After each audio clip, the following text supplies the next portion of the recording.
Got it. Our upcoming programs for the week. Tomorrow we have our support group at 11 a.m. So we invite everybody to join us for that. It is open to the public. Next Monday, we were saying, is Labor Day, so we will not have our regularly scheduled programs this Monday, or this coming Monday, but we will be doing brain health and cognitive, social connections, next Thursday. So please, if you haven't already signed up for that, we'll be doing the brain health and social connections next Thursday at 11. And we hope you can join us for that.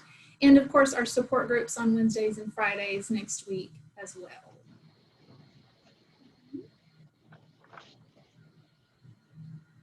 Share my screen, get started.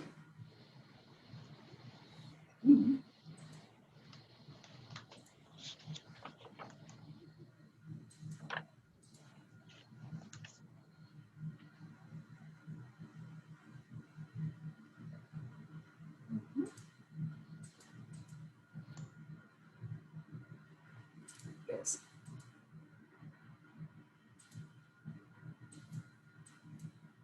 So this has been part of our 6-week series or 6-session series on brain health and the influencers of brain health, whether they can help us have age well with a good brain or not age as well. And we've talked about exercise, we've talked about diet, and we've talked about stress. Today we're going to talk about sleep.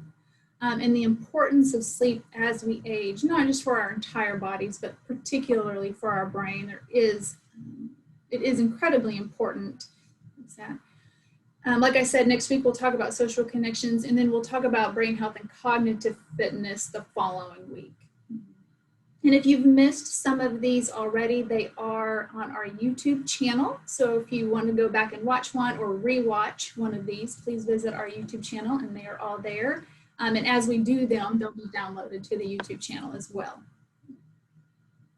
But as we age, talking about sleep, and we're going to talk about how to have good sleep patterns or sleep hygiene to improve our brain health as we age. But the thing with aging is that it is very common that sleep patterns change. And they change to where it's not great a lot of the times. Most of the time, people, as we get older, we have a harder time falling asleep. We wake more in the middle of the night and then have a hard time going back to sleep after we wake, right? There is a lot of research showing that we spend less time in a deep sleep, and we're going to talk about those cycles of sleep and the importance of deep sleep. And then we just sometimes get less sleep. And this is very common changes that happen as we age. And a lot of the causes are, it can be a medication side effect that interferes with that sleep pattern. We can also just have really poor sleep habits. And we're going to talk about what sleep habits are and how to change those habits to encourage better sleep. But we might have just had poor sleep habits that are really now starting to catch up with us, or changes in our life have also changed our habits too. Living with grief, worry, and stress. Of course, we've talked about all three of those for a long time now. It's part of being a caregiver, especially for somebody with dementia, the stress of it, the grief, the anticipatory grief and worry. But that also is going to play a factor into our sleep hygiene or our sleep health. We have unmanaged chronic illness that maybe we don't know we have, or unmanaged pain. I know I have a family member that had diabetes or pre-diabetes for quite some time and didn't really know it. Didn't go to the doctor for a long time to see what was going on, but one of her main complaints was her sleep and how poor it was and how it changed over the time. Once she kind of got that diagnosis and started getting things put into her life to help with that pre-diabetes or early diabetes, her sleep was starting to get a lot better, just managing that chronic illness. So we want to be aware of those. And then also too much downtime. As we get older, we can be more sedentary. We're not, maybe not as energetic, or we're not as busy as we once were. So physically, we might be more sedentary, but also mentally, we can be have more downtime mentally. as we've possibly retired, you know, not going to a job, having to meet deadlines every day, right? That can also play into poor sleep. And then if you have a sleep disorder like insomnia or restless leg syndrome, a doctor obviously can help you diagnose this, but that there's the incidences of those sleep disorders do increase as we age as well.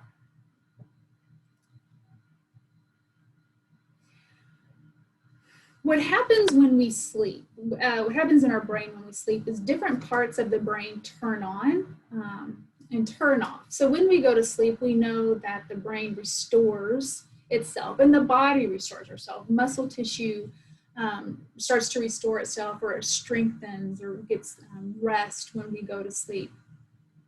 There's a lot of studies that are showing that when we sleep, the cerebrospinal fluid gets rid of that waste buildup within our brain, and this includes some beta-amyloid buildup.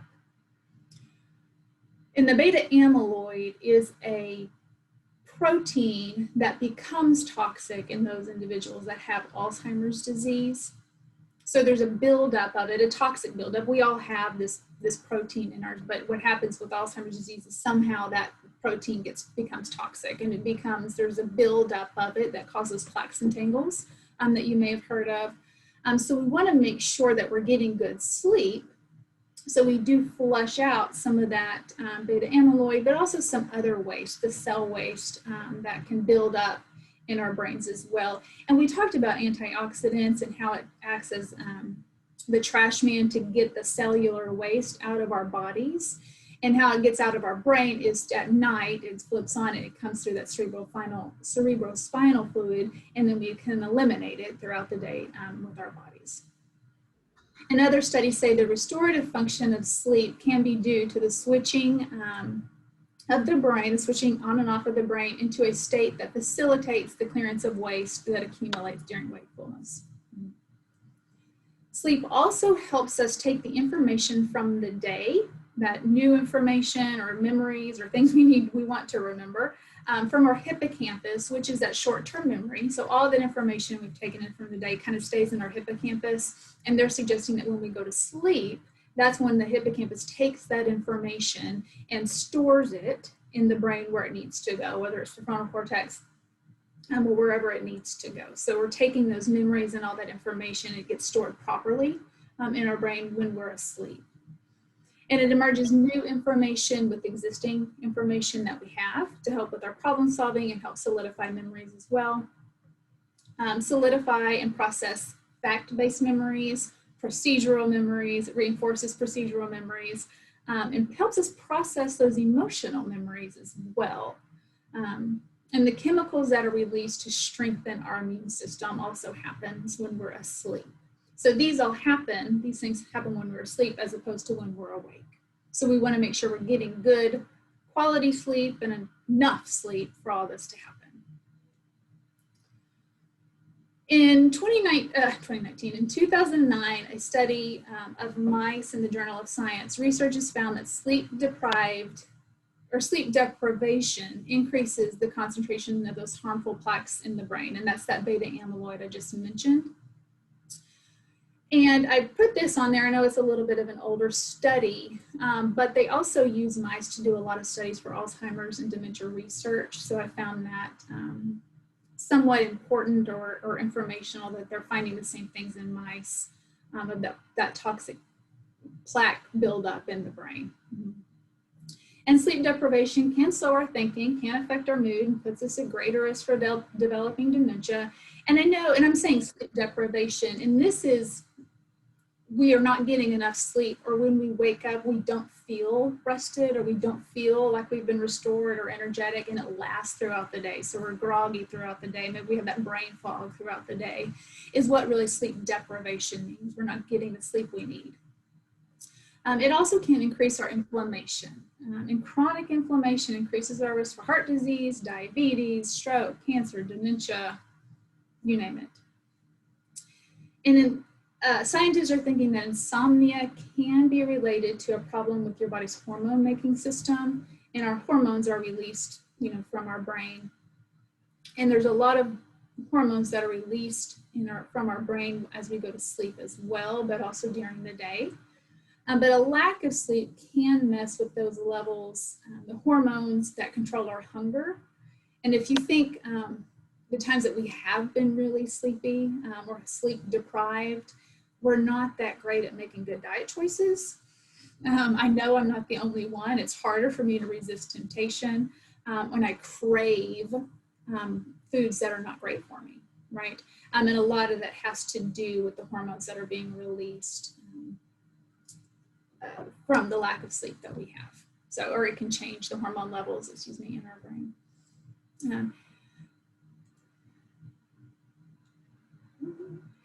So to talk about sleep, and just give us an idea, because there's a whole science behind sleep, and honestly, they don't know why we need to sleep. It's still kind of a mystery, but the quality of our sleep is just as important as the quantity of sleep that we get. And what happens is when we go to sleep, we go into a sleep cycle. And we should have at least 3 to 5 cycles a night. You repeat the cycle. And in that one cycle, there's 4 different stages. And you may have heard of some of these stages or not. But you know that in one stage is that time of the night when we're just now falling asleep and we can be easily aroused, kind of in between awake and asleep, right? And then you fall into a deep sleep, which is the majority of your total sleep in that one cycle is that deep sleep that you go through. And then you have the deepest stage of the body, the deep stage of sleep. You got your deep sleep and you got a deeper sleep, the deepest stage of it, where your body does release those essential hormones, the tissues are regenerated. This is where the body starts to restore itself during this time. And then you go into that REM dreaming stage.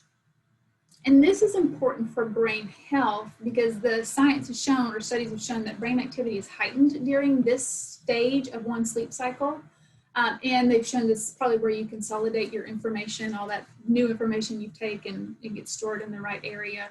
And those procedural memories and emotional memories are processed and strengthened or reinforced during that REM stage of a sleep cycle. Mm-hmm. So we want to make sure that we are going in through all of these stages when we sleep, and we have enough cycles of them. That makes sense. So sometimes we can go into a cycle, but we don't get through all the stages of sleep, right? And so a Harvard research suggests that for every hour you're awake during the day, you need a full half hour of sleep time to process the new information that you've learned. And that gets you into all of the stages in one cycle. Mm-hmm. So one cycle they're suggesting it takes 30 to 45 minutes, right? Also during the REM state, the heart rate and your blood pressure go back to a normal activity as when you're awake. But your body can't move. So the brain puts your body kind of in a paralyzed state during this time as well. But the activity of your brain, but also blood pressure and heart rate goes back to the same activity when it's awake. A lot of science and a lot of studies behind this that they are still researching.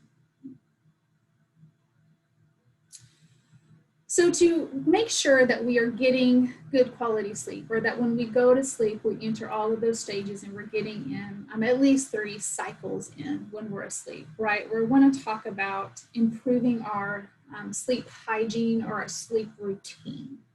And it's the majority of what we're going to talk about the rest of our time together, because we want to encourage good sleep health for good brain health. So, things that you probably have already heard of is sticking to a schedule. So you want to wake up around the same time and you want to go to bed around the same time. Keeping that routine, you're training your body to keep that routine of going to sleep and waking up, right? And creating rituals around bedtime that are relaxing, that promote sleep. And this can in turn turning off electronics and watching what you eat. So watching what you eat, you know, are you eating real heavy foods or spicy foods at night that might give you heartburn, that are going to keep you up or really upset your stomach? They say probably no caffeine after 3 o'clock. For some of us, that might be earlier, or no caffeine at all, right? And then turning off the electronics, there's a lot of evidence that says the blue light from electronics triggers our brain to stay awake, because our brain sees light and certain types of light, and it won't put our body into a sleep promotion cycle. And so even turning off electronics, but turning off the lights, when it's dark, the brain sees the darkness, and it starts to produce a melatonin, which is a natural hormone that promotes sleep. Avoid using alcohol as a remedy, and this is excessive alcohol. Yeah, it can make you seem like it makes you go to sleep. It helps you go to sleep better, but it disrupts those cycles. It doesn't put you in all 4 of those stages of one cycle. You generally don't get into that deep sleep stage where the restorative functions happen. Avoid sleeping pills for more than 2 weeks. We'll talk about that. But also talking to your doctor. If you snore, or if you have sleep apnea, or if you have another sleep disorder like restless leg syndrome or something like that. But we talked about a routine, and really it's called sleep hygiene. Is a better term for it, because having a good sleep hygiene really is a day-long process. So if I'm wanting to change my sleep hygiene or my sleep health, it's got to start with what I'm doing in the morning. So again, we want to wake up around the same time, and you want to give yourself 7 to 9 hours of sleep each night, and this is different for each person, but that's a general time frame. And when you wake up, within about 30 minutes of the time that you wake up, we want to get some sunlight into our bodies, and that is preferably the sun, right? You get outside and you have that sun, so your skin soak up that sun, but there are lights out there that mimic the sunlight. So if you're, you know, if it's been cloudy for 2 weeks at a time, or you're more prone to that seasonal effectiveness disorder, you can use those lights that do mimic the sunlight that can help you really reset your body clock. Because if I'm waking up in the morning and I'm getting that sunlight, it's telling my body and my brain that it's time to get up, and it's helping me set that circadian rhythm that's been disrupted. And we want to make sure and get some exercise. You know, it says in the morning, but this can be different for everybody. But exercise improves the quality of sleep, because generally we get into that deep sleep, right? We're exhausted, so we do get into that deep sleep. And the earlier in the day can be better, at least not within 2 hours of bedtime, because you got exercise and you go into bed in 2 hours, your body's too hyped up and it's processing all these things. It's harder to go to sleep. In the evening time, we do want to avoid light and avoid stimulants. I've talked about that. That can be food, that can be lights, that can be TV, whatever is stimulating us, the news. And make sure that we're using our bed or our bedroom for sleep. Our brain will start to associate the bed or the bedroom with activities that you routinely do. So if you're routinely watching TV in your bedroom, then your brain is going to associate, now it's time to watch TV instead of go to sleep. Or playing games, or if you work in your bed, you know, you come and you do work in bed, your brain will associate that with that room and that time. And it's going to be harder for you to fall asleep. So you want to make sure your brain is associating your bed and your bedroom with sleep. Because when I walk in here, the brain's saying, oh, now it's time to go to sleep. And really only go to bed when you're ready to sleep. So if you're doing those relaxing activities, like if it relaxes you to read or meditate, you can try the bed, but it might suggest that you do it in a nice comfortable chair, and then when you're ready for sleep, you go to bed. In that bedtime, ease into sleep. Give yourself time to go into sleep. Turn off the lights.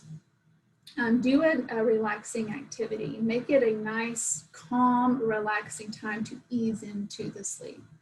Sometimes we might be busy and doing one chore after the next, and after the next, I'm going to get this done real quick before I go to bed, and then I pop in bed, and now I get frustrated because I can't go to sleep when I've just been doing a bunch of activities. So give yourself time to relax and to calm down. And if you can't fall asleep within 30 minutes, you want to get out of your bed. Again, what is your brain associating with the bed or the bedroom? And go into to another area that's a calm time or a calm environment and do something, whether it's knitting or it's reading or it's meditating for 15 to 20 minutes until you get sleepy or you're able to calm your brain, and then you go back to bed. If you still can't fall asleep, we're going to talk about some non-drug approaches, and then we will talk about some sleep aids because I know they are used a lot. The most important thing to do to help you with your sleep routine or going to sleep, especially if you're having a hard time going to sleep, is a non-drug approach. And this can include progressive muscle relaxation. And we've done this we're going to do this on our Stress Less programs that we do on Mondays, every Monday at 1. That this is a time where you systematically tighten muscle areas. If you're going to tighten your fist really, really hard, just tighten as you can, and then relax it, or you tighten your shoulders and you relax it. And if you do this, move from the bottom up throughout your body, so you go your toes, your feet, your ankles, your legs, your knees, keep going up. The tightening and the relaxing your muscles, that puts your body and your brain into a relaxed state. Meditation is also great. It focuses on your breath, and it focuses on calming your mind a lot of the time and focusing your attention on a certain object or a certain phrase or a certain word in your breath, and that can help you. It helps promote sleep. And then guided imagery. And this is a type of meditation where you are going to a different place in your mind that should be relaxing, like the beach, or maybe it's the snow in the mountains, and you are using all of your senses to go to that place that is calm and relaxing to help you sleep, put you in a more relaxed state. And these really are the best approaches to get you, to help you fall asleep faster.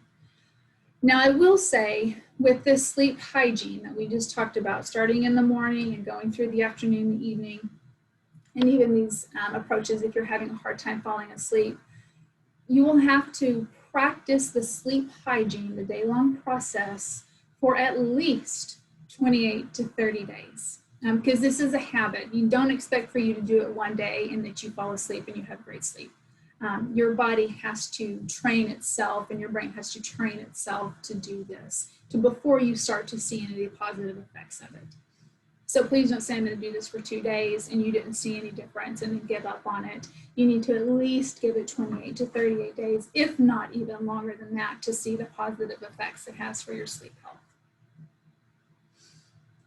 Now, I will say real quickly, talking about sleep aids, I kind of hesitated to even put these on here because the non-drug approaches are the most important, but I also know that people are going to go to sleep aids anyway. So let's talk about the pros and cons of them.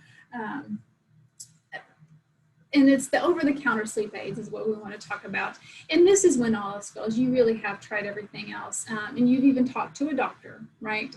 Talked to the pharmacist about this. But most people will go to an antihistamine or an over-the-counter sleep aid, which is an antihistamine, is the main ingredient in a lot of those. So you do see those Unisom or the Z-Quils or the NyQuil. A lot of those are just mainly antihistamines, which help you, which make you drowsy, essentially. Regular use of these are not advised. So we're talking about the Unisom and the Z-Quil, these drugs. These are older generation antihistamines, meaning they have been on the market for a long time. They do make you feel drowsy, they can help you fall asleep, and they can help you stay asleep for quite some time. We do know the older generation ones, we do know the side effects, which I'll briefly go over. They've also, since they've been on the market for a little bit longer than the newer antihistamines or the newer sleep aids, we are more aware, have a better understanding of what the side effects are because we've seen it for a longer period of time. But those side effects can include a hangover effect in the morning, which puts you at a high risk for falls, daytime drowsiness, dry mouth, blurred vision, constipation, or also having a hard time urinating too. And there is possible link to a dementia risk for a long-term use. Now, the newer generation of these, which is your Unisom sleep tablets, or just the newer sleep aids that you see on the market, it says they have fewer side effects, but we honestly don't know because they haven't been on the market as long, right? They can have the same side effects as the older generation ones, the hangover effect, the daytime drowsiness, but they've also been shown to have more alarming kind of side effects like sleepwalking or somebody driving in the middle of the night, kind of those behaviors, getting up and eating in the middle of the night and not being aware of it. So we want to, and also a link to dementia rest or cognitive impairment with those medications as well. The melatonin supplementation, and we've talked about this because it is something that we use, or it's a common use for people with dementia that have sleep issues as well. But the melatonin is a supplement that helps the body's natural sleep hormone, which is melatonin. So this is a natural supplement. It helps reestablish the sleep pattern and can reduce the time it takes to get us to fall asleep. It can be combined with magnesium or zinc supplements, which are also aid in restful sleep. If you combine them, you can have a more positive effect with that. But there can be some side effects of it. If these side effects occur, which can be morning tiredness or a headache, daytime sleepiness, if side effects like that occur, they're very, very mild, is generally what the research is showing. And there's valerian, which is a plant-based supplement. This is the most widely used plant-based supplement for sleep, but there is little evidence for how effective it is or what the side effects are and all that. So I share this with you just to let you know there are pros and cons, but I think the main thing to understand is if you are going to take a sleep aid, please make sure you have tried everything before that. You're doing the non-drug approaches, you really are practicing that sleep hygiene. But also being very aware of what the side effects are and don't use these for a long period of time because they can have detrimental outcomes that you don't want, right? And then there are prescription medications that you can talk to your doctor about, okay?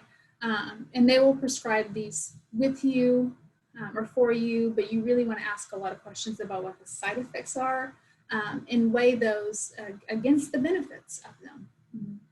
You know, it's kind of weighing the risks and cons, or the pros and cons, risks and benefits of prescription medications. And generally, if a doctor prescribes a prescription medication to you for sleep, you shouldn't be on it for the rest of your life. It should be for short-term use just to get your sleep started back into a more positive pattern or more routine pattern. And just quickly, a few other medical problems in sleep, because these can interfere with your sleep hygiene or your sleep health as well. But if you are having a heart or a respiratory disease, that can have causes to help you not get to sleep or stay asleep. Arthritis or other inflammatory conditions, diabetes, thyroid disease, this is either overactive or underactive thyroid, prostate disease, kidney disease, mental illnesses, and neurological disorders as well. So all of these have been shown that can interfere with sleep hygiene or interfere with sleep health. And a lot of these can be fairly common as we age as well, right? We do want to strive for perfection, progress, not perfection, and that really goes to that sleep hygiene. Please give it plenty of time to work. You really want to practice it, strictly practice it before you give it up and just start seeing some benefits. Reward yourself along the way and doing a good job. And a lot of this can just be grace too. And develop a plan. Life happens and can knock you off track, but set goals and be flexible. And talk to a trusted doctor if you have, or if your sleep issues do continue, even though you've tried everything that we've talked about, or it really is interfering with your physical health and your brain health as well. And please, before you do an over-the-counter sleep aid, please talk to a doctor or a pharmacist about that too. And there is, you know, a healthy brain, and healthy brain aging is really whole person wellness. And there is our information, both mine and Holly's, and about the West Center. And I am right at time. And I see that there are some chats or questions potentially. If anybody has any questions or any comments or anything they want to share, please unmute yourself. Amy, I've been trying to answer a lot of them as we've been going, but there have been some things come up. I think by the time you got to the end, you'd answered a lot of them, but there were some. I had a lot of success with the herbals, like the tea, the valerian tea, even in the stress. They have little things for stress management, anxiety, and all that sort. I had real good success with that. So like you say, I would try that, you know, as opposed to narcotics. Yeah. Where did you get them, Wilson? I was getting them at Sprouts. That's mainly where I'd get them. Okay, thank you. Mm-hmm. The Sunshine shop too, on Camp Bowie has herbal teas, and that's really helped me. But I had a question about the role of napping during the day. I mean, that can't make up for that whole cycle at all. But I find that sometimes I really need to have not a long nap, you know, something like 30 minutes to an hour even sometimes. Is there any research, or do you have any experience with people who have used naps? Yeah, and I did read, it was through Harvard research, but even if you're getting that cycle, that full cycle with all the stages in it, even if it's during the day, during a nap, that's a positive. So that's a good thing. You can't get your 3 to 5 cycles in a night, but you can get 1 or 2 in the day for a nap. That's good. It's getting through the cycles, yeah. Mm-hmm.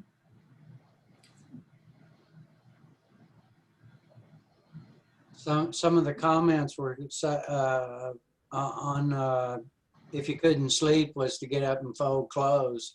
I'll leave my door open and clothes are on the couch. If y'all can't sleep, come by, fold my clothes, please. Got it. Thank you for that, Wilson. Always a support.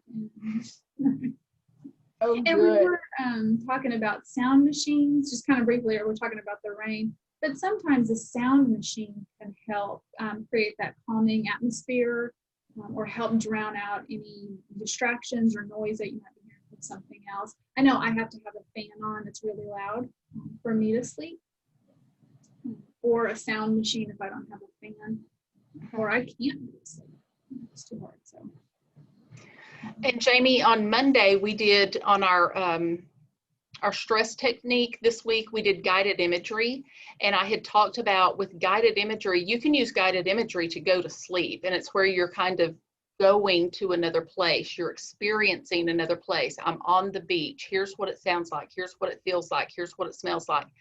But research shows with it, if you're using any type of guided imagery, they call it blue noise. As opposed to white noise, which is something like a fan. Blue noise is something like what Jamie's talking about with a sound machine, where we're listening to a thunderstorm or to waves. Wilson said he had one where it sounded like a swamp where there's frogs, or it may just be light rain. But all of those are on sound machines. And now there's even apps that you can get on your phone. I've got an app on my phone called Sleep Fan. So when I'm traveling and I don't have a fan, I've got a fan on my phone that makes the sound of a fan, this free app. Thank you. I know I was in the beginning not sleeping, just several hours a night. through all of these techniques that I practice that you guys showed, I'm getting, 6-8 hours sleep and wanting more, So get rid of the stress in your life, you guys, and you'll be able to sleep. Exercise, Yeah. Thank you, Wilson. Yeah, it takes whole person wellness to really influence a lot of these areas of brain health. And we are a little bit past time. Thanks for hanging in with us for a couple of more minutes. I will send out the slides in the recording of this afternoon. And please visit our YouTube channel for the past brain health programs. And then hopefully we will see y'all tomorrow morning at 11 a.m. for our support group, or we'll see you next week. Thank y'all so much. Thank you. Have a good one. Thank you.